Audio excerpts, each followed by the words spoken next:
नमस्कार, मी डॉक्टर आदित्य इंदानी तुमचं hello doctor या कार्यक्रमात मनापासून स्वागत करत आहे। प्रेक्षको, आज आपण अत्यंत महत्त्वाचा आणि गुंतागुंतीच्या विषयावर चर्चा करणार आहोत। आपल्या नाकाच्या हाडाची रचना खूप महत्त्वाची आहे। जसं की बोललं जातं, नाक मोकळं असेल तर श्वास मोकळा आणि जर नाक मोकळं नसेल तर श्वास मोकळा नाही।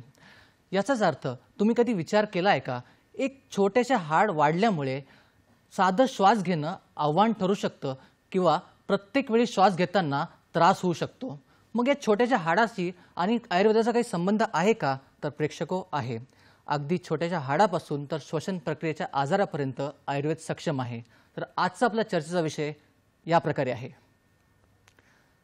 ऑपरेशन टाळण्यासाठी आयुर्वेद, नाकाचे हाड वाढणे। एकदा मी परत सांगतो, ऑपरेशन टाळण्यासाठी आयुर्वेद, नाकाचे हाड वाढणे। आणि यासाठी आज आपल्या सोबत आहेत आयुर्विद्या पारंगत आयुर्वेदाचार्य वैद्य समीर गोविंद जमदग्नी सर। सर, स्वागत आहे तुमचं या कार्यक्रमात। नमस्कार सर, सगळ्यांनाच परिचित आहेत, सरांना परिचयाची गरज नाही, पण ही संधी मला मिळाली तर ही मी सोडणार नाही। तर सरांचा परिचय मी थोडक्यात सांगतो। सर 35 वर्षापासून पुणे व मुंबई येथे यशस्वी आयुर्वेद चिकित्सक म्हणून कार्यरत आहेत। श्री विश्ववती आयुर्वेद रुग्णालय कोल्हापूर येथे प्रमुख चिकित्सक म्हणून काम करत आहे। Nargis Dutt memorial cancer hospital Barshi येथेही सर प्रमुख चिकित्सक आहेत। कॅन्सर, हृदयरोग, क्रिटिकल इलनेसेस, वंध्यत्व, गतिमंद्यत्व, मतिमंद्यत्व, पर्सनॅलिटी डिसऑर्डर या इतर आजारांवर सरांनी एक विशेष प्रावीण्य मिळवलं आहे। मराठी व हिंदी चित्रपटसृष्टीतील कलाकार, साहित्य, क्रीडा, राजकीय व सामाजिक क्षेत्रातील अनेक नामवंत व्यक्ती सरांकडून आयुर्वेद चिकित्सा घेत आहे। सरांच्या दवाखान्यामध्ये सरांच्या मार्गदर्शनाखाली आणि सल्ल्याने सर्व आजारांचे निदान व उपचार करण्यासाठी तसेच वेळेचा अपव्यय टाळून रुग्णांच्या सोयीसाठी एक्सपर्ट डॉक्टरांची टीम देखील सरांनी तयार केली आहे। वैद्य समीर जमदग्नी सरांकडे श्री विश्व अमृत आयुर्वेद अध्ययन या उपक्रमाद्वारे विद्यार्थ्यांना गुरुकुल पद्धतीने आयुर्वेदाचे शिक्षण मिळण्यासाठी सरांनी दखल घेतली आहे। तर असे बहुगुणी वैद्य आज आपल्या सोबत आपल्या स्टुडिओमध्ये उपस्थित आहे। नाकाचे हाड वाढणे म्हणजे नेमके काय? बरोबर, या एकंदरीत गोष्टीचं स्वरूप पहिल्यांदा आपण लक्षात घेणं खूप गरजेचं आहे। DNS म्हणजे डेव्हिएटेड नेझल सेप्टम जो आहे, त्याच्या हिशोबाने आपण नाकाचं आयुर्वेदाच्या हिशोबाने जो विचार आहे आणि उहापोह तो करणार आहे। ऑपरेशन हा सगळ्यात शेवटचा मार्ग राहायला पाहिजे, उठसूट ऑपरेशन करायला नाही लागायला पाहिजे। आणि आपल्या खाण्यापिण्या वागण्यामध्ये बदल जर करत आपण गेलो तर अनेक आजारांची ऑपरेशन्स टाळली जाता येऊ शकतात। त्या हिशोबानेच आपण हा विषय घेतलेला आहे की ऑपरेशन टाळण्यासाठी आणि वेगवेगळ्या गोष्टी, गुडघेदुखी, मानदुखी किंवा कानाचा पडद्याचं ऑपरेशन, टाच वाढलेली आहे वगैरे, अशा वेगवेगळ्या विषयांच्यामध्ये आपण आयुर्वेद काय म्हणतोय ते बघत आहे। तर आत्ता हा नाकाशी संबंधित जो भाग आहे त्याच्यासाठी नाकाचं आयुर्वेदाचं म्हणणं काय आहे नाकाविषयी हे लक्षात घेणं खूप गरजेचं आहे। आपलं शरीर हे पंचभौतिक आहे आणि प्रत्येक महाभूतांची एक तन्मात्रा असते, एक विषय असतो त्याचा। तसं पृथ्वी महाभूताची गंध ही तन्मात्रा आहे आणि गंध ज्ञान जे आहे ते नाकाने होतं। म्हणजे पृथ्वीचा आणि नाकाचा जवळचा संबंध आहे। ती पृथ्वी म्हणजे अर्थ या हिशोबाने तुम्ही लक्षात घेऊ नका। पृथ्वीचे गुण जे डिफाईन केले गेलेले आहेत ते लक्षात घेऊन ज्या ठिकाणी ते गुण आहेत त्याला म्हणायचं पृथ्वी, असं एकंदरीत आहे। अर्थ म्हणजे पृथ्वी, वॉटर म्हणजे जल, तर हे महाभूतांचा अपमान आहे खरं म्हणजे हा। तर असं आहे की नाक जे आहे, नासा ही शीर्षोद्वारम असं म्हटलेलं आहे। तर ऊर्ध्वजठरात कोणत्याही भागामध्ये कफाचं आणि रक्ताचं आधिक्य असतं। नाकाच्या ठिकाणचा जो मळ आहे, ज्याला सिंघाणक किंवा शेंबूड आपण मराठीमध्ये म्हणतो, तो मांस धातूशी संबंधित असा मळ आहे। नासायाम त्रीणी म्हणजे 3 अस्थी जे आहेत ते नाकाच्या ठिकाणी सुश्रुताचार्यांनी सांगितलेले आहेत। आणि तिथं कार्टिलेज म्हणजे कुर्च्या किंवा तरुण अस्थी जो आहे ना, त्याचंही वर्णन केलेलं आहे सेप्टम तयार होत असताना। ऑपरेशन करत असताना जो म्युकोझल लाइनिंग कट करून आपण सेपरेट करतो, त्या म्युकोजाचा विचार जो आहे ना, तो आयुर्वेदाने या सिंघाणकाच्या हिशोबाने असा केलेला आहे। ऑल्फॅक्टरी नर्व नावाची जी एक पहिलीच क्रेनियल नर्व जी आहे ती मेंदूच्या वरच्या भागापासून निघते, बाकीच्या ज्या आहेत त्या सगळ्या खालच्या भागातून निघतात। तर तिचं अस्तित्व जे आहे ते सुद्धा इथिमॉइड मोलमधनं झरझरास्तीतनं ती खाली आलेली आहे ऑल्फॅक्टरी नर्व, आणि मग त्यातनं आपल्याला गंध परमाणूंचं जे ज्ञान आहे ते होत असतं। आपल्या शरीरातला सप्तपथ वगैरे जो आहे किंवा शृंगाटक मर्म जे आहे ते या नाकाच्या हिशोबाने आपल्याला घशाच्या आतल्या बाजूला लक्षात घ्यायला लागतं। नाक असं म्हटलं की फक्त नाकाचा विचार आयुर्वेद करत नाही। शरीरामध्ये 12 बहिर्मुख स्रोत स्त्रियांच्या बाबतीत आहेत आणि 9 पुरुषांच्या बाबतीत आहेत। तर त्यापैकी बाहेरची जी ही छिद्र आहेत, 2 डोळ्यांची, 2 कानांची, 2 नाकांची आणि तोंडाचं एक, त्यातलं हे जे इंद्रिय आहे ते खूप महत्त्वाचं एवढ्यासाठी आहे की तिथून आपण मेंदूमध्ये जो प्रवेश करू शकतो गंधाच्या हिशोबाने, तो नस्याच्या हिशोबाने आयुर्वेदात वापरला गेलेला आहे. जसं बस्ती ही निम्मी ट्रीटमेंट आहे प्रत्येक आजाराची, तसं नस्य ही सुद्धा ट्रीटमेंट जी आहे ना ती अर्ध्यापेक्षा जास्ती अनेक आजारांच्या बाबतीत होऊ शकते. कारण शरीरातलं डोकं हे प्राणाचं स्थान आहे आणि प्राणोत्तर मूर्धगा असं म्हटलेलं आहे. आणि त्या प्राणावरती काम करायचं असेल तर नाकात औषध टाकणं हे गरजेचं आहे. हे जर लक्षात घेतलं तर आपलं ऊर्ध्वमूल कायम या न्यायाने डोकं हे मूळ आहे आणि बाकी संपूर्ण शरीर जे आहे ते आपल्या फांद्या आहेत आणि जिनॅटल ऑर्गन्स ही फुलं आणि फळं आहेत. तर मुळावरती काम केलं तर फांद्यांच्यावरती फुलांच्यावरती सगळीकडे काम होतं. ह्या हिशोबाने सुद्धा नाकाचं महत्त्व हे अनन्यसाधारण आहे. योगशास्त्राच्या हिशोबाने जर बघितलं तर उजवी जी नाकपुडी आहे ती सूर्याची सांगितलेली आहे आणि डावी नाकपुडी जी आहे ती चंद्राची सांगितलेली आहे. आणि त्यातनं 45 मिनटं आपण श्वास घेत असतो. आत्ता आधुनिक शास्त्राला हा शोक काही वर्षापूर्वी लागलेला आहे आणि जुना ऋषीमुनींनी हे आधी सांगून ठेवलेलं होतं की 45 मिनटं ही नाकपुडी आपली बदलत असते. आणि 3 वेळेला, पहाटेच्या वेळेला, सूर्योदयाच्या वेळेला, दुपारी माध्यानीला आणि संध्याकाळच्या वेळेला तिन्ही संध्येला सुषुम्नेमध्ये श्वास सुरू असतो आणि तो ऊर्ध्वगामी असतो आणि साधनेसाठी तो उपयोगी पडत असतो. तर हे नाकाचं एकंदरीत प्रकरण लक्षात घेतल्यानंतर तिथं ऑपरेशन करताना 10 वेळा विचार करायला पाहिजे. तुमच्या साधनेलाही अडथळा येऊ शकतो आणि तुमच्या शरीरातल्या इतर ज्या घटना आहेत त्याच्यावरती सुद्धा त्याचा प्राणाच्या हिशोबाने परिणाम होऊ शकतो. तर हे एकदा लक्षात घेतलं की मग ते नाकाच्या रोगाची कारणं वगैरे काय आहेत, लक्षणं काय आहेत किंवा त्याच्याबरोबरीनं त्याचे उपचार काय आहेत, केव्हा ऑपरेशनची खरंच गरज आहे, ऑपरेशनच्या प्री ऑपरेटिव्ह काय करायला पाहिजे, पोस्ट ऑपरेटिव्ह काय करायला पाहिजे, याच्याविषयी आयुर्वेदाचा जो टेक आहे ना तो लक्षात घेणं खूप महत्त्वाचं आहे. आणि तोच आजच्या आपल्या व्याख्यानाचा विवेच्य विषय किंवा पदार्थ आहे. नक्कीच. सर, माझा दुसरा प्रश्न तुमच्यासाठी असा आहे की नाकाचं हाड वाढण्याचे कारणे कुठली? बरोबर आहे. आता कसं होतं माहिती आहे का की कारणं ही अनेक पद्धतीची असतात. काही कंडिशन्स असतात त्याच्यामुळं नाकाचं हाड वाढतं. काही व्यसनं अशी असतात की त्याच्यामुळं नाकाची हाडं जी आहे ती वाढतात. त्याच्याबरोबर काही आजार असे असतात की ज्याच्यामुळे तुम्हाला या सगळ्या गोष्टीचा विचार करायला लागत असतो. सगळ्यात पहिलं कारण जे आहे ते म्हणजे मलमूत्राच्या वेगाचा अवरोध करणं. स्त्रियांना याची भयंकर घाण सवय असते आणि परिस्थितीमुळे असते. नवऱ्याचं काहीतरी डबा करून द्यायचा आहे, मुलांचं काहीतरी करायचं आहे आणि म्हणून लघवीला लागले, संडास लागले आणि गेले नाहीत, असं खूप वेळा होतं. तुम्हाला वाटेल ह्याच्यात फिजिकल फेनॉमिना आहे, नंतर गेलं म्हणून बिघडलं मोठं. तसं नसतं. हा नर्वस ऑपरेशन्स आहेत आणि तो इम्पल्स एकदा निघून गेला की त्याचा ब्रेनमध्ये न्यूरोट्रान्समीटरवरती सुद्धा परिणाम होतो एक. आणि दुसरी गोष्ट म्हणजे मळ किंवा मूत्र पडून राहिल्यानंतर त्यातले जे टॉक्सिन्स आहेत ती पुन्हा रिॲब्झॉर्व व्हायला लागतात शरीरात. ती रिॲब्झॉर्व झाल्यानंतर तुमचं शरीर कितीही ऑक्सिजनेटेड किंवा शुद्ध असो त्याच्यामध्ये ही इम्प्युरिटी असते आणि ती सगळ्या शरीराला जर सप्लाय त्याचा व्हायला लागला तर आस्ते आस्ते तुमच्या शरीरामध्ये विष वाढायला लागतात आणि तुम्ही आजारी पडायला लागता. तर त्यामुळे संडासला लागला आणि लघवीला लागलं तर प्राण्यासारखं पटकन वेगाचं प्रवर्तन व्हायला पाहिजे असं म्हटलं जातं. अपानवायूच्या वेगाचंही तसंच प्रकरण आहे. अजीर्ण झालेलं असतं आणि त्याच्यावरती लोक जेवतात. म्हणजे आत्ता जेवलेले आहेत आणि कोणतरी आलं म्हणून पुन्हा आणखी काहीतरी खाल्लं तर अध्यशन आणि अजीर्णावरती जेवणं ह्याच्यामुळे सुद्धा सर्दी होते. तुम्ही म्हणाले असं कसं काय होतं? तर नाक हे कफाचं स्थान आहे. जठरामध्ये जो कफ तयार होतो तो संपूर्ण शरीरातल्या कफाला पोषण देत असतो. तर्पक कप आहे मेंदूत त्याला पोषण देतो. सांध्यामध्ये श्लेषक कप आहे त्याला तो बल देत असतो. तसं नाकातला कफ त्यांनी वाढणार आहे. तर तुमच्या जठरामध्ये जर अपचन झालं आणि त्यातनं टॉक्सिन्स तयार व्हायला लागली चिकट अशी तर त्याचा सप्लाय नाकाकडे जातो आणि तुम्हाला सर्दी होणं हे शक्य असतं. दहीवर किंवा दव जे आहे ते अंगावरती पडणं, थंड पाण्याने आंघोळ करणं, थंड पाणी जे आहे ते पोटामध्ये घेणं, वारंवार खाणं, गुरू पदार्थ म्हणजे पचायला जड पदार्थ आहेत, चिकट आहेत, गोड आहेत असे पदार्थ वारंवार खाणं, तापासारखी अवस्था आहे आणि त्याच्यामध्ये तुम्ही अन्न जर भूक नसताना जर खाल्ली तर त्याच्यामुळं, नाकावरती आघात झाला तर, किंवा तुमचं शरीर वाढतंय तरुण वयामध्ये आणि नाकाच्या हाडाचा वाढण्याचा रेट जर इतर हाडांच्यापेक्षा जास्ती असेल तरीसुद्धा तुम्हाला डिव्हेटेड नेझल सेप्टमसारखी प्रक्रिया उत्पन्न होऊ शकते.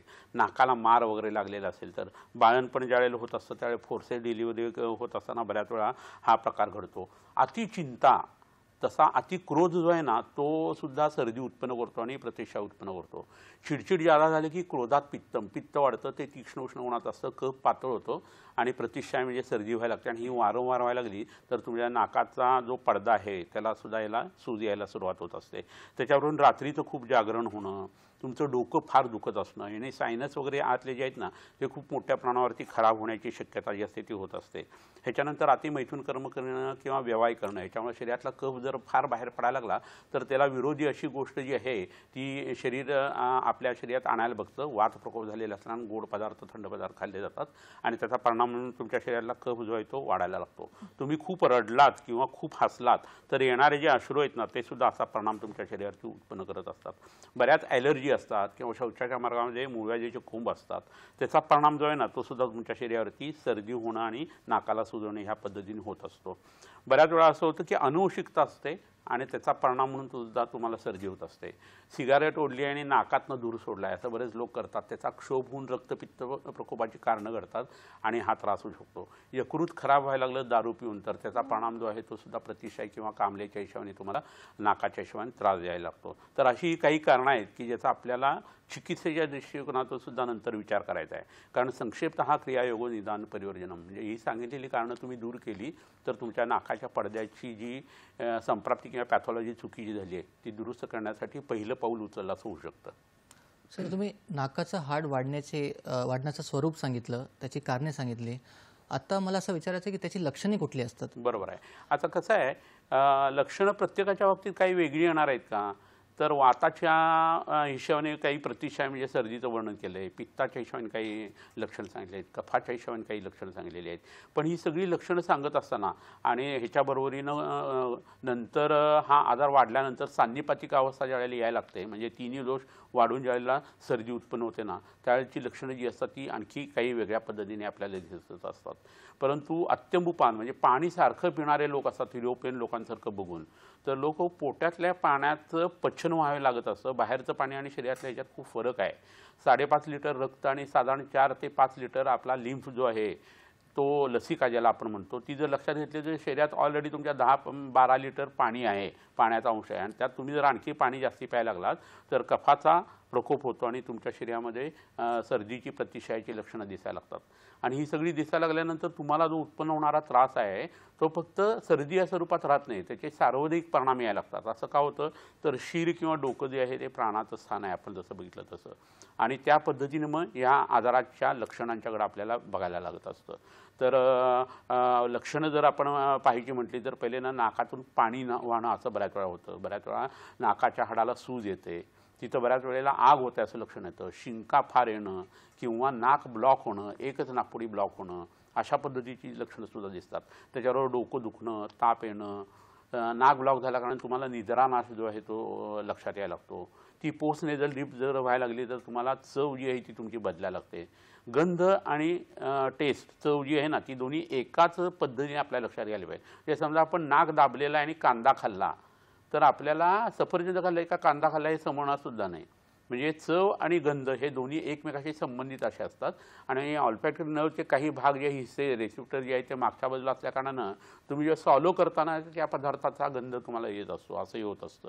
तर हे लक्षात घेतलं तर तुमच्या चवीवरती त्याचा परिणाम होणार आहे आणि त्याचा परिणाम तुमच्या नाकाच्या एकंदरीत रचनेवरती आणि त्याचं येणाऱ्या सुजेमुळे उत्पन्न होणारी लक्षणं अशा पद्धतीचं स्वरूप त्याचं असणार आहे. सर नेहमीच आपल्यासाठी काही ना काहीतरी आरोग्यविषयक टिप्स घेऊन येतात. आपण त्या टिप्सबद्दल जाणून घेणार आहोत पण सध्या वेळ झाली छोट्याशा विश्रांतीची. तेव्हा कुठेही जाऊ नका, पाहत राहा तुमचा लाडका कार्यक्रम हॅलो डॉक्टर.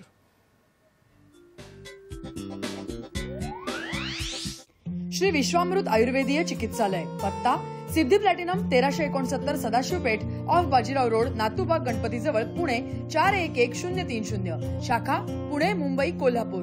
दूरध्वनी क्रमांक 8087732333 किंवा 7774918193 अथवा 8262885939.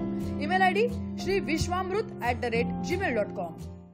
श्री विश्वामृत आयुर्वेदीय चिकित्सालय, पत्ता Siddhi Platinum 1369 Sadashiv Peth off Bajirao Road, Natubag Ganpati जवळ, पुणे 411030. शाखा पुणे, मुंबई, कोल्हापूर. दूरध्वनी क्रमांक 8087732333 किंवा 7774918193 अथवा 8262885939. Email ID shriviswamrut@gmail.com.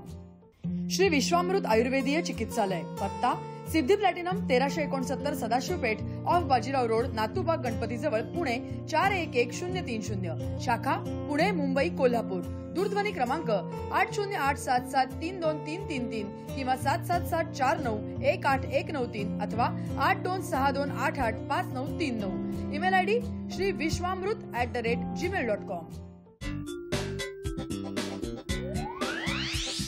विश्रांतीनंतर परत एकदा स्वागत आहे तुमचं एक कार्यक्रमात ज्याचं नाव आहे हॅलो डॉक्टर. विश्रांतीच्या आधी मी टिप्सचा उल्लेख केलेला, तर ते टिप्स मी वाचून दाखवतो. तर टिप्स या प्रकारे आहे. टिप नंबर 1, पांढऱ्या डागांसाठी म्हणजेच कोड, बावची चूर्ण, श्वेत मुसळी, चित्रक मूळ चूर्ण संभाग एकत्र करून ठेवावे. दररोज सकाळ संध्याकाळ हे चूर्ण 3-3 ग्राम मधासह निरंतर घेत राहावे. पांढऱ्या डागांसाठी ही टिप्स सांगितलेली आहे. टिप नंबर 2, कडुनिंबाची कोवळी पाने 10 ग्राम आणि हिरवे ओले खोबरे 10 ग्राम एकत्र वाटून 50 ml पाण्यात घालून ठेवावे. 15 मिनिटांनी हे पाणी गाळून नेहमी प्यावे. पांढऱ्या कोडासाठी फायदा होतो. तर असे 2 टिप्स सरांनी आपल्याला सांगितलेले आहे. सर, माझा पुढचा प्रश्न तुमच्यासाठी असा आहे की अजून काही लक्षणे असतात नाकाचं हाड वाढण्याचे आणि याची उपेक्षा केली तर काय उपद्रव होऊ शकतात? बरोबर. आताच्या टिप्समध्ये जी दुसरी होती ते हिरवे ओले आवळे आहेत आणि त्याच्यावर कडुलिंबाची पानं आहेत. त्याचा हिम किंवा फांट जो आहे तो पोटामध्ये घेणं हे गरजेचं आहे. आता लक्षणाच्या बाबतीत आपण विचार करताना एक खूप महत्त्वाचा भाग जो आहे तो असा लक्षात घ्यायला पाहिजे की या सर्दीचा एवढा विचार का करावा लागतो आणि DNSचं ऑपरेशन टाळण्यासाठी आपण का विचार करायचा. तर मगाशी मी जसं सांगितलं, तर नाकामध्ये आपण जर तेल टाकलं, तूप टाकलं तर त्याचा परिणाम जो आहे तो आपल्या शरीरावरती खूप चांगल्या पद्धतीने येतो. त्याला नस्य चिकित्साचं म्हटलं जातं. आता नाकात शेंबूड आहे खूप साचलेला, वारंवार सर्दी होते आणि ती जर नाकात सतत पडत राहिली तर त्या घाणेरड्या गोष्टीचं आपल्याला नस्यच होतंय. आणि तसं जर व्हायला लागलं आणि पोस्ट नेझल ड्रीपने तो कफ जर तुमच्या पोटात जात असेल तर ऑलरेडी आपण आपली लाळ जी असते ती साधारण 400 ते 500 ml रोजची सॉलो करत असतो. म्हणजे आपल्यात ओरल हायजीन जर खराब असेल, त्यात हिरड्यामध्ये रक्त किंवा पू वगैरे उत्पन्न होत असेल, तुम्ही किती दात स्वच्छ केले तरी त्या लाळेबरोबर ती घाण जर पोटात जात असेल तर तुम्ही शाकाहारी असला तरी मांसाहारी असल्यासारखा तुमच्या शरीरावरती परिणाम येणार आहे. तुमच्या अस्तराला पोटातल्या आतल्या इजा होणार आहे. तसं हे नाकात जर सतत पडायला लागला आणि ऑल्फॅक्टरी नर्ववरती याचा परिणाम जर यायला लागला तर संपूर्ण शरीर जे आहे ते हळूहळू सुकायला लागतं आणि त्याला राजयक्षमा असं म्हणतात. म्हणजे जी सर्दीची सुरुवात होते त्याला जोडीला डोकं दुखणं आणि ताप साथ द्यायला लागतो आणि शरीरातले धातू जे आहेत ते हळूहळू कमी व्हायला लागतात. धातूंचा क्षय व्हायला लागतो आणि राजयक्षा म्हणजे TB सारखी लक्षणं जी आहेत ती उत्पन्न व्हायला लागतात आणि तुमचं अपर रेस्पिरेटरी ट्रॅक आणि लोअर रेस्पिरेटरी ट्रॅकवरती सुद्धा त्याची इन्फेक्शन जाऊन किती मोठे आजार होतात ते तुमच्या लक्षात येईल. असं जर असेल तर ही लक्षणं लक्षात घेत असताना तुम्ही त्याचे उपद्रव लक्षात घेणं गरजेचं आहे.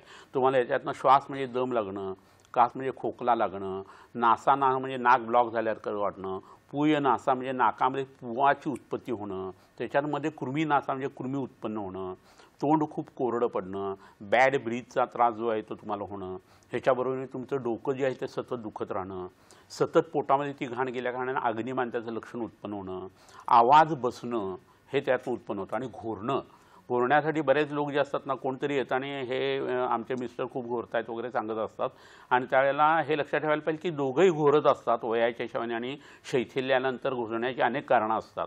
तर दोघांनाही झोपेचं औषध देणं आणि ॲपनियासाठीचे जे प्रकार आहेत औषधांचे ते करणं हे खूप गरजेचं आहे. त्या DNS हा एक महत्त्वाचा भाग असतो. कफ, सायनस, मागच्या बाजूला असलेली ॲडिनॉइड जी ग्रंथी आहे ती, टॉन्सिल जे असतात ते किसिंग टॉन्सिल्स असतात त्याचा विचार करायला लागतो, स्वरभेदाचा वगैरे विचार करायला लागतो. तर हे सगळं जे प्रकरण आहे ते त्यातनं उत्पन्न झालेलं असतं, आपल्या प्रतिशयातनं किंवा सर्दीतून उत्पन्न झालेलं असतं. सतत अशी सर्दी जर तुम्हाला व्हायला लागली आणि त्रास व्हायला लागला तर ॲटोमॅटिकली तुमची रात्रीची झोप जी आहे ती खराब व्हायला लागते आणि मग वारंवार उठून बसणं, शिंका हे त्यातनं सुरू व्हायला लागतं. शिंका येताना भृशमशव म्हणजे अतिशय शिंका येणं, असं बऱ्याच लोकांना हा भाग घडत असतो. थोडंसं कुठंतरी धूळ वगैरे लागली, किंवा धूर आला तर लगेच खूप शिंका येतात, 30-40 शिंका येतात आणि नाक चांगलं लाल होऊन जातं. दीप्त नावाचा आजार जो आहे तो हळूहळू यातनं उत्पन्न व्हायला लागतो. तोंडाला शोष पडणं हे मगाशी सांगितलेलं लक्षण हे खूप त्रासदायक असतं आणि नाक ब्लॉक झालं की तोंडाने श्वास सुरू होतो आणि तोंड हे खाण्यासाठी आहे, श्वास घेण्यासाठी नाही आहे आणि असं असल्याकारणाने उत्पन्न होणारे घशाचे आजार आहेत ते सुद्धा खूप मोठ्या प्रमाणावरती उत्पन्न व्हायला लागतात. सर्दी जेव्हा जुनी होते त्यावेळेला त्याला पिनस असं म्हटलं जातं आणि त्याच्यामध्ये घ्राण नाश म्हणजे आपल्या श्वास घेण्याच्या गोष्टी चालू राहिल्या तरी चव आणि गंध याच्यातला जो गंधाचा भाग जो आहे ना तो नष्ट व्हायला लागतो आणि कोणत्याही पदार्थाचा वास येत नाही असं बऱ्याच वेळा होतं.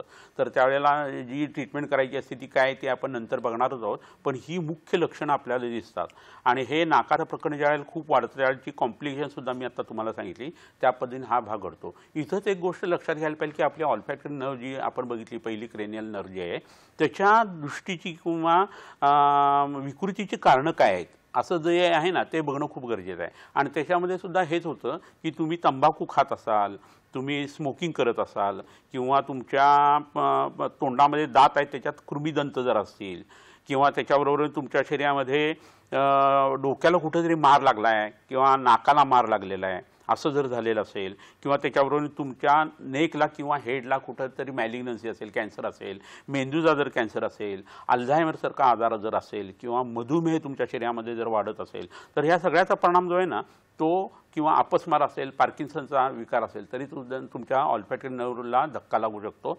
आणि नाकाच्या पडद्याच्या बरोबरीनेच ही नर्व खूप महत्त्वाची असल्याकारणानं घ्राणनाश हे लक्षण खूप मोठ्या प्रमाणावरती यायला लागतं. आणि मग त्यामुळे व्हायला काय लागतं की नाकाचाही त्रास आहे, श्वास घेतानाही अडथळा आहे, त्याच्याबरोबरीने गंधसुद्धा समजत नाही आहे आणि एक एक आजार जे आहेत हळू वाढत चाललेले आहेत असं व्हायला लागतं.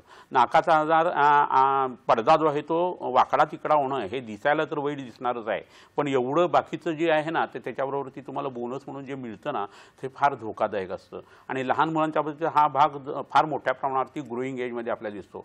लहान मुलांचं वय हे कफाचं असतं आणि कफाच्या वेळेला तुम्ही जर खायचे पदार्थ वेगवेगळे गोड पदार्थ, चिकट पदार्थ, आंबट फळं जर खायला लागलात तर मधुर आम्ल आणि लवण या रसाने कफाची वृद्धी होते. हा टेकच असा असतो. डॉक्टर काय म्हणतात की केळ खाल्लं, इन्फेक्शन झालं, सर्दी झाली.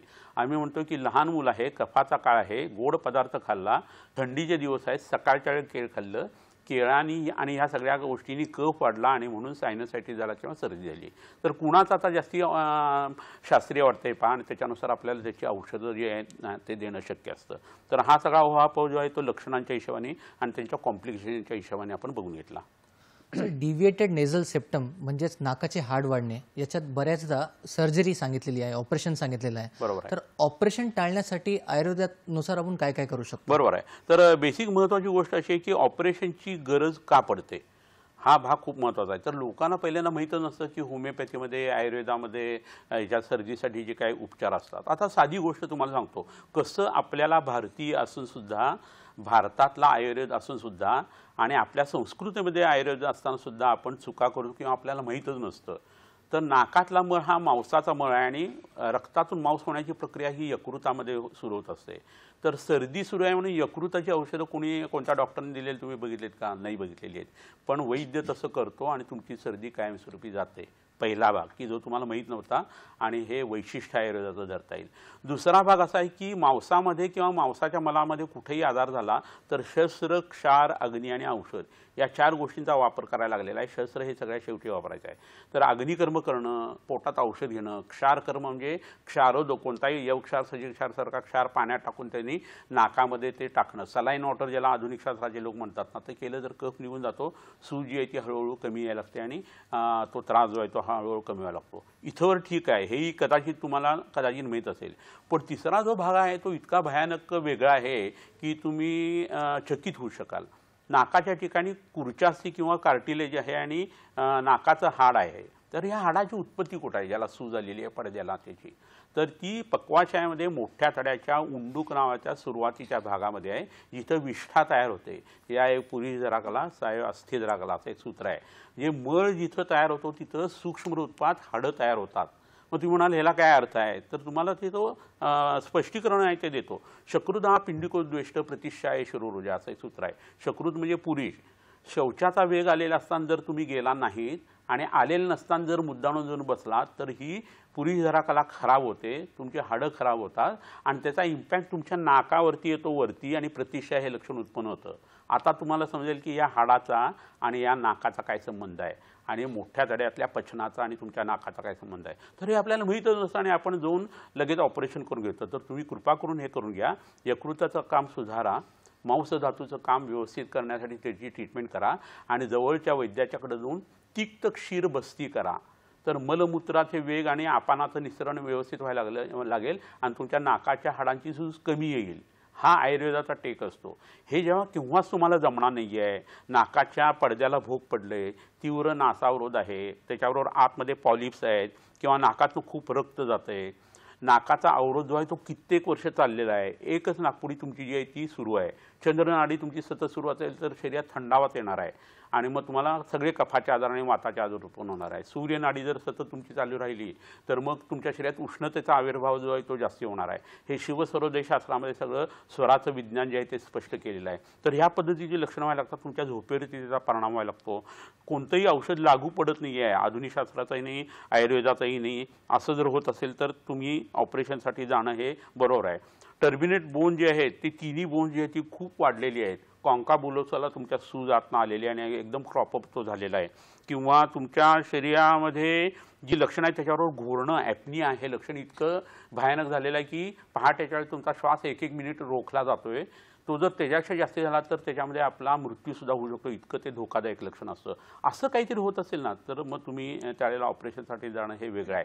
पण ह्या गोष्टीसाठी सुद्धा चांगला वैद्य प्रयत्न करू शकत असो हेही कुठेतरी आपण लक्षात ठेवणं गरजेचं आहे. नक्कीच. सर, आपल्याला एक फोन येतोय. जगन्नाथ दराडे बोलताय सिन्नरवरून. जगन्नाथजी, तुमचा प्रश्न विचारा.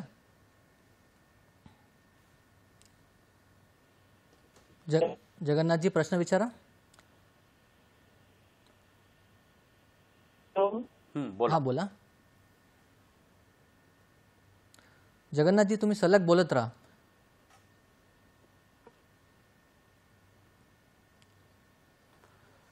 टेक्निकल प्रॉब्लेम काहीतरी दिसतोय, ऐकू येत नाही. ठीक आहे सर, तुम्ही ऑपरेशनबद्दल आम्हाला सांगितलं की ऑपरेशन टाळण्यासाठी आपण आयुर्वेदात काय काय करू शकतो. तर ऑपरेशनच्या पूर्वी आणि ऑपरेशनच्या नंतर आयुर्वेदानुसार आपण काय काय करू शकतो? बरोबर आहे. आता कसं होतं, हा एक खूप छान प्रश्न विचारला तुम्ही. असं होतं की आपल्या शरीरामध्ये कोणतंही ऑपरेशन करायचं आहे असं म्हणताना प्लॅन सर्जरी जर असेल आणि इमर्जन्सी जर नसेल तर तुम्ही ते थंडीच्या दिवसात विसर्ग काळात करावं. थंडीच्या दिवसात विसर्ग काळात काय होतं, निसर्ग आपल्याला ताकद देतो आणि उन्हाळ्यामध्ये आपल्यापासून ताकद खेचून घेतो. तर ताकद चांगला असेल, बल उत्तम असेल तर सगळ्या गोष्टी उत्तम असतात आणि त्यामुळं थंडीच्या दिवसामध्ये ऑपरेशन्स व्हायला पाहिजेत. ऑपरेशनच्या आधी साधारण महिनाभर तुम्ही सूक्ष्म त्रिफळा, गंधक रसायन, कैशर गुगुळ अशा गोळ्या पोटामध्ये घ्यायला पाहिजेत. तर तुमच्या शरीरात इन्फेक्शन्स होत नाहीत, जखमा लवकर भरून येतात आणि तुम्हाला रक्त भरायची सुद्धा आवश्यकता फार कमी पडते. त्याच्यावरून जर तुम्ही ओलं खोबरं खाल्लं तर तुमचं HbA ते वाढायला लागतं. तुमच्या अंगाला रोज तेल लावून तुम्ही प्राणायाम करणं, सर्वांगासन करणं असं करायला पाहिजे. आणि हे करत असताना पू उत्पन्न होणारे जे पदार्थ असतात म्हणजे पालेभाज्या आहेत, भात आहे, दही आहे, पोहे आहेत, शेंगदाणे आहेत, बटाटा वांग्यासारखे पदार्थ आहेत, चीज, पनीर, मशरूमसारखं सडकं अन्न आहे की जे नेहमी खायचं नसतं, म्हशीचं दूध आहे. हे जर तुम्ही कमी केलं ना तर तुमच्या शरीरातले धातू हे कोरडे राहतात आणि त्या जखमा सहन होतात त्यांना आणि पटकन ग्रॅन्युलेशन टिश्यू तयार व्हावं लागतं. तर हे तुम्ही पहिल्यांदा करणं गरजेचं आहे आणि मग ऑपरेशनला तुम्ही छान सर्जनला सामोरे जा आणि ते झाल्यानंतर पुन्हा ह्या सांगितलेल्या गोष्टी ज्या त्या करायच्या. यावेळेला ब्रह्मचर्याचं पालन करणं हे खूप गरजेचं आहे. तसं झालं तर तुमच्या शरीरामध्ये काय होतं, शुक्र धातू जो आहे तो साचून राहायला लागतो आणि त्याचा परिणाम म्हणून काय होतं, तुमच्या शरीरातल्या अनेक गोष्टी ज्या टिश्यू ज्या आहेत ना त्या नवीन रिफॉर्म व्हायला सुरुवात होते. कारण जनन सामर्थ्य वाढवणं हे शुक्राचं काम असतं. तर ब्रह्मचर्याचं खूप महत्त्व आहे. मरणम बिंदू पातेनं जीवनम बिंदू धारणात यावत बिंदू स्थिरोदेहे तावत कालस्य भयंकुता. एवढं ब्रह्मचर्याचं महत्त्व जे आहे ना ते सांगितलेलं आहे. तर ह्या पद्धतीने जर तुम्ही विचार करायला लागलात तर ऑपरेशनला सामोरं जाताना हे पूर्व आणि पश्चात कर्म तुम्ही केलं जवळच्या वैद्याचा सल्ला घेऊन तरीसुद्धा खूप मोठ्या गोष्टी तुमच्या पदरात पडू शकतात. सर, आपल्याला एक फोन येतोय. विशालजी बोलताय अमरावतीवरून. विशालजी, तुमचा प्रश्न विचारा. हॅलो. हां, हा, बोला. नमस्कार सर. सर, मी विशाल पेठे बोलतोय अमरावतीवरून. हां. मला जवळपास 3 महिने झाले आहेत सर्दीचा त्रास आहे. तर मी सुरुवातीला तर म्हणजे नॉर्मल सर्दी समजून घरीच सेट्राजिन वगैरे घेतल्या आणि त्यानंतर मी ॲलोपॅथीचा कोर्स केला पूर्ण आठवड्याभराचा. पण होत काय होतं की औषधं संपली की लगेच 2-3 दिवसानंतर परत तो त्रास रिपीट व्हायला लागला. मग मी आमच्या जवळच सोनटक्के सर म्हणून आहे त्यांच्याकडे आता 1 महिना झाला होमिओपॅथी घेतो आहे. हा, पण मला पाहिजे तसा आराम होत नाहीये सर. पण सरांना मी विचारलं की नाकाचा हाड वगैरे वाढला आहे का, त्यामुळे हा त्रास होतोय का किंवा ॲलर्जी. त्यांनी मला सांगितलं की जे पावसाळी वातावरण जे आहे ते तुम्हाला बाधत आहे आणि त्यामुळे हा त्रास होतोय. त्याकरिता माझं औषध सुरू आहे. समजा 1 महिना झाला आहे होमिओपॅथीमध्ये. पण मला पाहिजे तसा आराम होत नाहीये. धन्यवाद. धन्यवाद विशालजी. तर ह्याच्यासाठी एक साधा उपचार त्यांनी करावा. संध्याकाळचं जेवण बंद करायचं, त्यावेळेला भाजकं न खायचं. साळीच्या लाया किंवा पोहे भाजून त्याचे कांदे पोहे किंवा दिरडं थालीपीठ उपपीठ हे 6च्या आत घ्यायचं. दूध, फळं, आंबट आंबवलेलं बेकरीत आणि शिळं बंद करायचं. बृहदहरिद्राखंड नावाचं औषध आहे ते आणि सीतोपलादी चूर्ण 25-25 ग्रॅम तुम्ही घ्या. त्या श्वास कास चिंतामणी 1 ग्रॅम आणि सहस्रपोटी अभ्रक 1 ग्रॅम घाला आणि हे सगळं मिश्रण जे आहे ते सकाळ दुपार संध्याकाळ 3 वेळा तुम्ही घेत चला. सुंठ आणि हळकुंड हे उगाळून त्याचा नाकावरती लेप करा आणि पाण्याचं प्रमाण कमी करा. साधारण 5 दिवस हे औषध झालं की नाकामध्ये तुपाचे थेंब तुम्ही सोडा की तुमची सर्दी पूर्णतः जाईल. ॲलर्जी जरी असली तरी बृहदहरिद्राखंड हे त्यातलं औषध तुम्हाला ॲलर्जीसाठी उपयोगी पडणार आहे आणि एवढ्या औषधावरती तुमचा त्रास जो आहे तो नक्की कमी होईल. आपण सरांसोबत ही चर्चा पुढे नेणार आहोत, पण सध्या वेळ झाली छोट्याशा विश्रांतीची. विश्रांतीनंतर पुन्हा एकदा आपण 2 टिप्स ऐकूया. पाहत राहा तुमचा लाडका कार्यक्रम हॅलो डॉक्टर. श्री विश्वामृत आयुर्वेदीय चिकित्सालय, पत्ता Siddhi Platinum 1369 Sadashiv Peth off Bajirao Road, Natubag गणपतीजवळ, पुणे 411030. शाखा पुणे, मुंबई, कोल्हापूर. दूरध्वनी क्रमांक 8087732333 किंवा 7774918193 अथवा 8262885939. Email ID shriviswamrut@gmail.com. Shri Vishwamrut आयुर्वेदीय चिकित्सालय, पत्ता Siddhi Platinum 1369 Sadashiv Peth off Bajirao Road, Natubag गणपतीजवळ, पुणे 411030. शाखा पुणे, मुंबई, कोल्हापूर. दूरध्वनी क्रमांक 8087732333 किंवा 7774918193 अथवा 8262885939. Email ID shriviswamrut@gmail.com.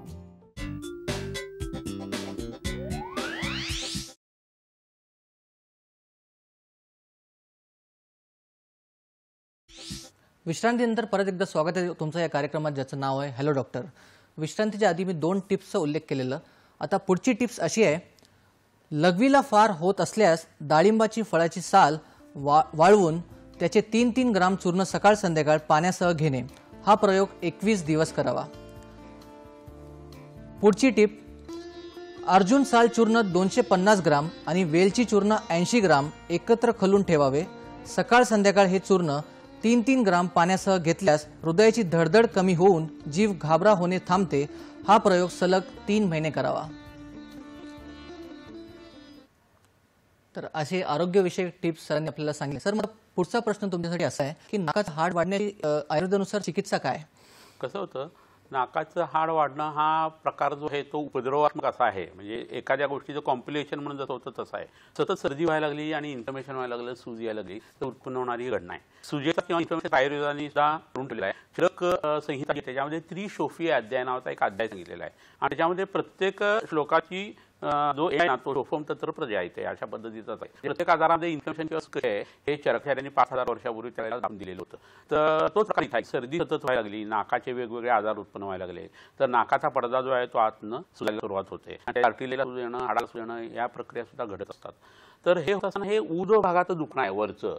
वरच्या भागामध्ये कफ असतो, मधल्या भागामध्ये पित्त असतो आणि खालच्या भागामध्ये वात असतो. त्या वाताचा संबंध या पक्वाटी किंवा मोठारड कसा आहे हे मगाशी तुम्हाला मी सांगितलं.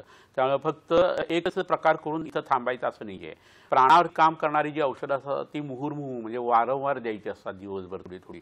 तर त्याचा परिणाम जो आहे तो प्रतिशायी किंवा मुख्यातल्या वायूसाठी प्राणवायूसाठी चालतो. प्राणवायू म्हणजे O2 असा अर्थ नाहीये. ते 12व्या आधीचं जे O2 वगैरे प्रकरण आहे ना प्राणवायू ते आयुर्वेदात एकदम वेगळं असतं आणि आयुर्वेदाची प्राण, उदान, अपान, व्यान, समान हे 5 वायू सांगितले ना त्यापैकी प्राणचा आपण बोलतोय की जो आपल्या शिराच्या ठिकाणी काम करतो. एकच वायू असतो प्राण आणि तो वेगवेगळ्या ठिकाणी जाऊन 5 पद्धतीने कामं करतो.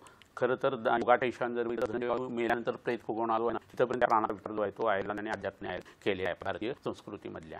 तर हे एकदा घेतलं तर ती कानं पहिल्यांदा थांबवावी. तर डाव्या कानामध्ये जर आपण खोसायला सुरुवात केली तर आपलं शरीर जे आहे डांग ते बरोबर उजवं अंग सुरू होतं आणि सूर्याची नाडी सुरू होते आणि त्यातला सर्दीचा हवा कमी होतो.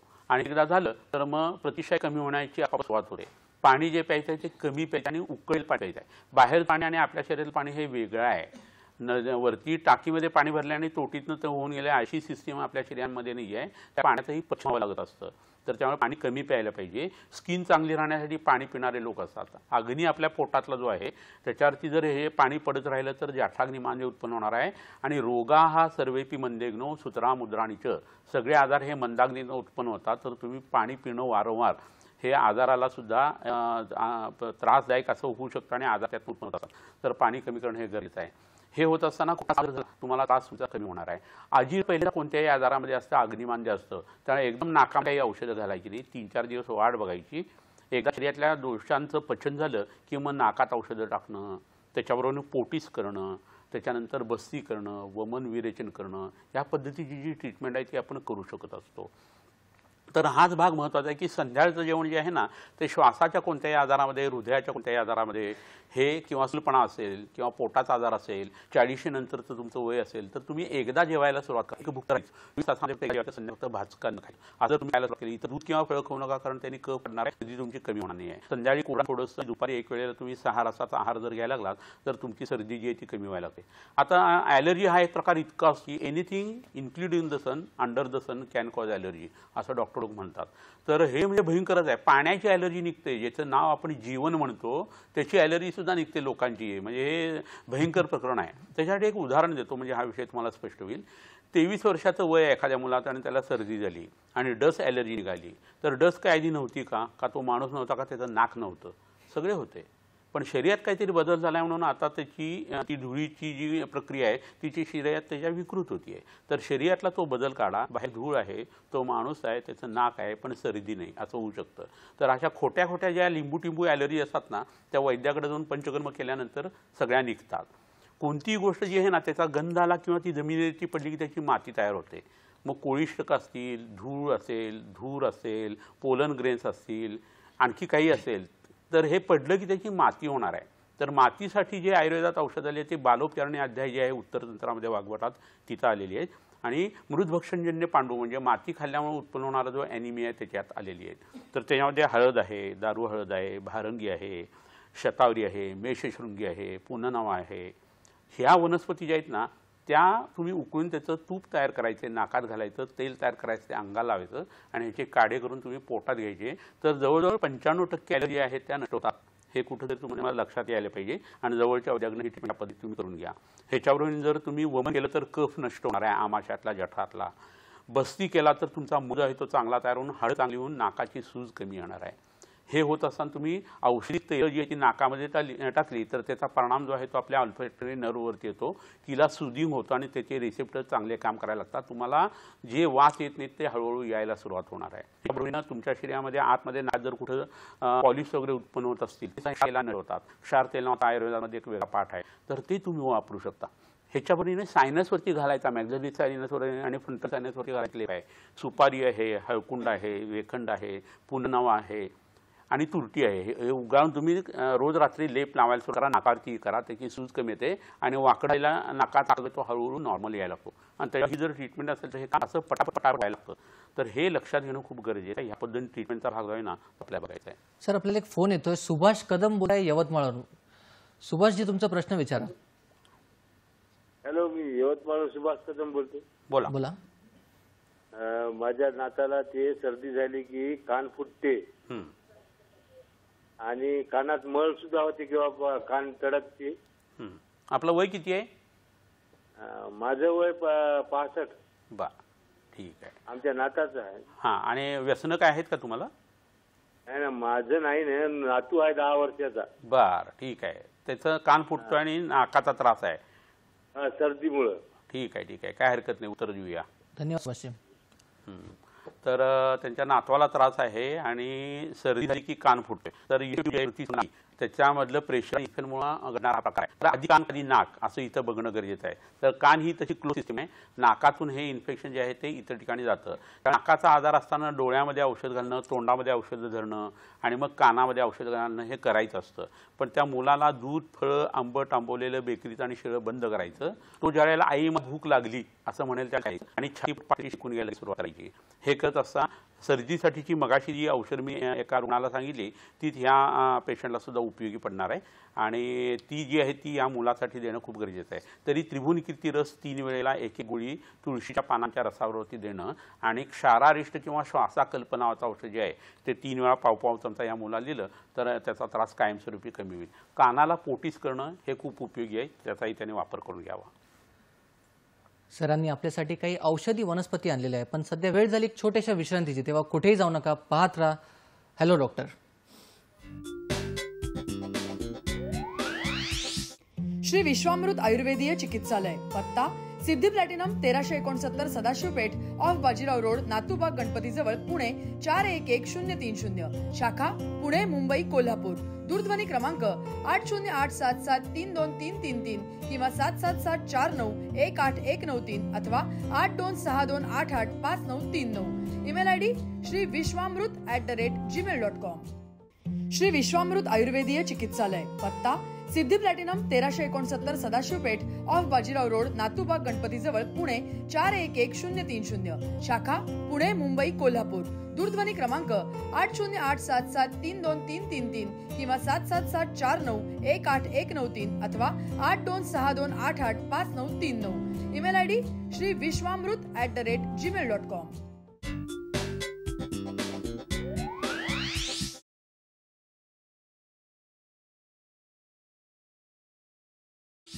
विश्रांतीनंतर परत एकदा स्वागत आहे तुमचं या कार्यक्रमात, ज्याचं नाव आहे हॅलो डॉक्टर.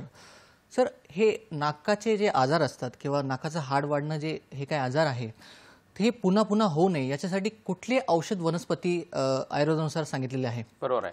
पहिली गोष्ट म्हणजे काय आहे, कोणताही आजार आपल्याला होऊ नये असं वाटत असेल तर आयुर्वेदात सांगितलेली दिनचर्या, ऋतुचर्या, रात्रीचर्या ही पाळायला पाहिजे. मुली ज्या आहेत त्यांनी रजस्वला अवस्था असताना, पाळी सुरू असताना त्याचे नियम पाळायला पाहिजे. गर्भिणी असताना तिने गर्भिणी परिचर्या आणि सुतिका परिचर्या नंतर पाळली जायला पाहिजे. तर ह्या परिचर्या ह्या अशा गोष्टी असतात की त्या कमी अशा पद्धतीच्या असतात, पण त्या केल्या तर त्याचा फायदा मात्र खूप मोठा होत असतो. तर त्या हिशोबाने षडरसात्मक आहार करणं हे खूप गरजेचं आहे. 15 दिवसातनं एकदा लंघन करणं, एकादशी वगैरे असं जर केलं तर स्वार्थ आणि परमार्थ दोन्ही त्यातनं होतो. ऑटोफॅजी उत्पन्न होतं शरीरामध्ये आणि तुमच्या इम्युनो सिस्टीम जी आहे ती काम करायला लागते. तुम्ही हे लक्षात घ्या की तुमचे ॲडिनॉइड्स, तुमचे टॉन्सिल्स, तुमचं हृदय, तुमचं यकृत, तुमची प्लीहा, तुमचं रक्त, तुमची त्वचा, तुमचा मांस आणि मेदधातू आणि तुमची हाडं, ह्याच्यामध्ये इम्युनो सिस्टीम जी आहे ती काम करत असते. तर ह्याला जपणारे उपचार जे आहेत ना ते ह्या परिचर्यामध्ये सांगितलेले असतात. तर ते तुम्ही करा. आणि इथं काही वनस्पती मी तुम्हाला दाखवणार आहे, त्याचा वापर तुम्ही करून घ्या. तर पहिली ही वनस्पती मी तुम्हाला जी दाखवतोय ही तुम्हाला सगळ्यांना माहीत असेल, ही रिंगणी नावाची, काटे रिंगणी नावाची वनस्पती आहे. तर हिला दुस्पर्शाचं एक सुंदर संस्कृत नाव आहे, कारण ह्याच्या सगळ्या अंगावरती काटे आहेत आणि हिचा स्पर्श जो आहे तो आपल्याला दुःखकारक आहे. हिला निळं फूल लागलेली असतं. उटी भागात जर तुम्ही गेला तर पांढऱ्या फुलाची तिथं लक्ष्मणेच्या स्वरूपाची एक वनस्पती मिळते. तर ही रिंगणी आहे, याचं मूळ जे असायचं ना त्याला रिंगण मूळ असं म्हटलं जायचं.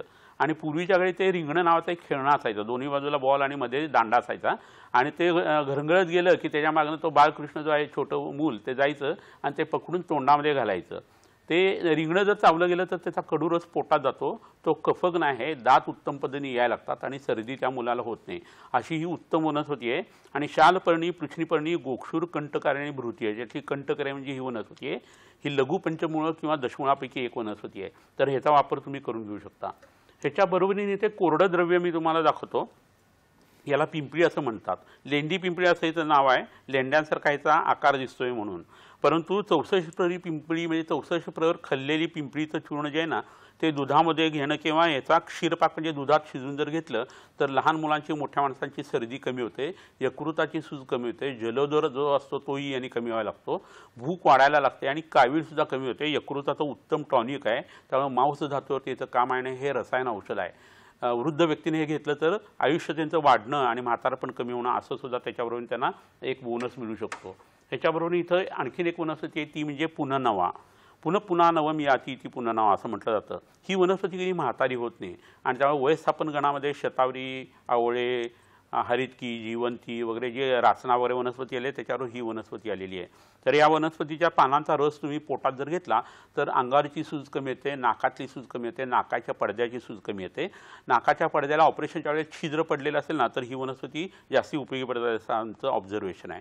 तर ह्याचं मूळ जे आहे ना ते उगाळून सायनसवरती लेप करणं असाही प्रकार तुम्ही याच्यात करू शकता. आणखीन एक वनस्पती इथं आहे ती म्हणजे कदली किंवा केळ. तर कदली ही तर कशासाठी दाखवली हे तर थंड पदार्थ आहे.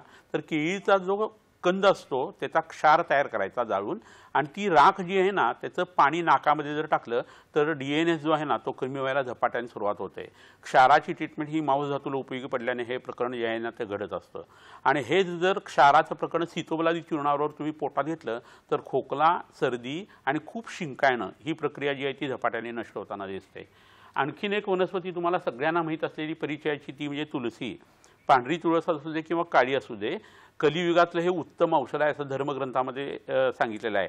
जो नित्य तुळशीशी सेवन करतोय त्याला कलीची बाधा होत नाही असं म्हटलं जातं.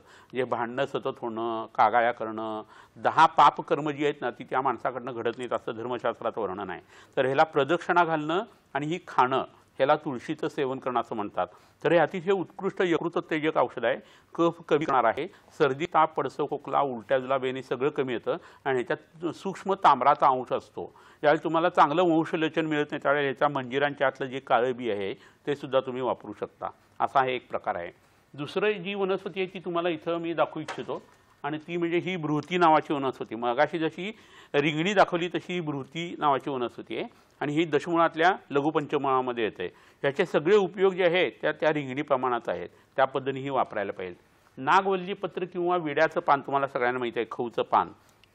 तर या पानाला तुम्ही ज्या वेळेला औषधाच्या स्वरूपात वापरता तेव्हा त्रिभुवनकीर्ती नावाचं एक औषध तुम्हाला सगळ्यांना ऐकून माहीत असेल. तर ते ह्याच्या पानांच्या रसावर जर पोटामध्ये घेतलं तर नाकाची सूज कमी येते, ताप ही कमी होतो, डोकोदुखी कमी यायला लागते आणि आस्ते आस्ते नाकाचा आकार जो आहे ना तो सुद्धा नॉर्मल यायला इतर उपचारांच्या बरोबर याचा वापर आपण करून घेतला तर परिणाम चांगला येत असतो. तर अशा ह्या काही वनस्पती आहेत की ज्याचा आपण हिरव्या ओल्या ताज्या वनस्पतीचा वापर आयुर्वेदामध्ये करून घेऊ शकतो. नक्कीच सर, नाकाचं हाड वाढण्याबद्दल तुम्ही त्याचं स्वरूप, कारणे, लक्षणे आणि चिकित्साबद्दल सांगितलं आणि विना ऑपरेशन आयुर्वेद उपचार आपण कसे करू शकतो याच्याबद्दल सांगितलं. तर प्रेक्षकांसाठी शेवटी तुम्ही काय संदेश द्या? असं आहे की तुमच्या नाकाचं हाड वाढलं तर त्याचं कारण आयुर्वेदिक पद्धतीने तुम्ही शोधून काढा. सर्वांगासन करा, कपालभाती प्राणायाम करा, त्याच्यानंतर शंख मुद्रा बांधा, महाबंध आणि महावेदबंध जे आहेत ना ते तुम्ही करायला सुरुवात करा. पाणी कमीत कमी प्या, गरम पाणी प्या आणि तुमच्या जेवणामध्ये लगेच जो बदल करायचा आहे त्याच्यामध्ये तुम्ही कढणं घ्यायला सुरुवात करा. पूर्ण जेवण करायचं नाही, सकाळ संध्याकाळ कढून घेऊन तुम्ही उपवास करायचे.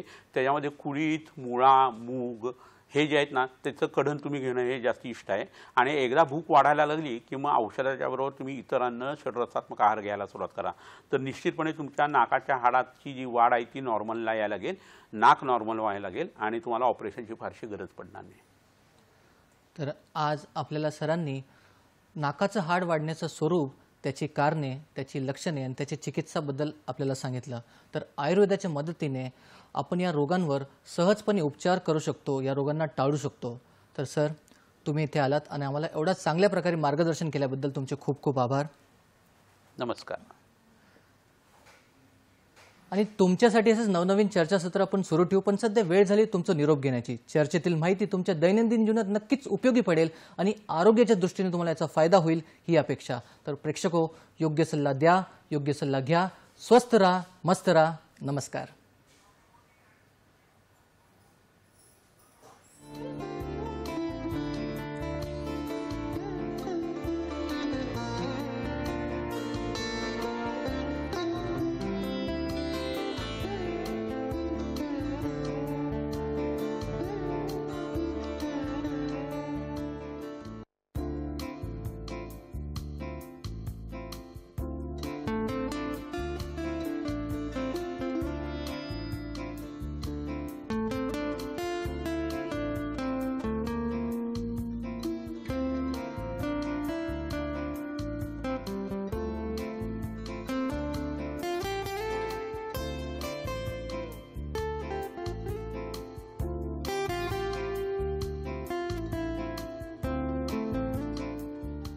श्री विश्वामृत आयुर्वेदीय चिकित्सालय, पत्ता Siddhi Platinum 1369 Sadashiv Peth off Bajirao Road, Natubag Ganpati जवळ, पुणे 411030. शाखा पुणे, मुंबई, कोल्हापूर.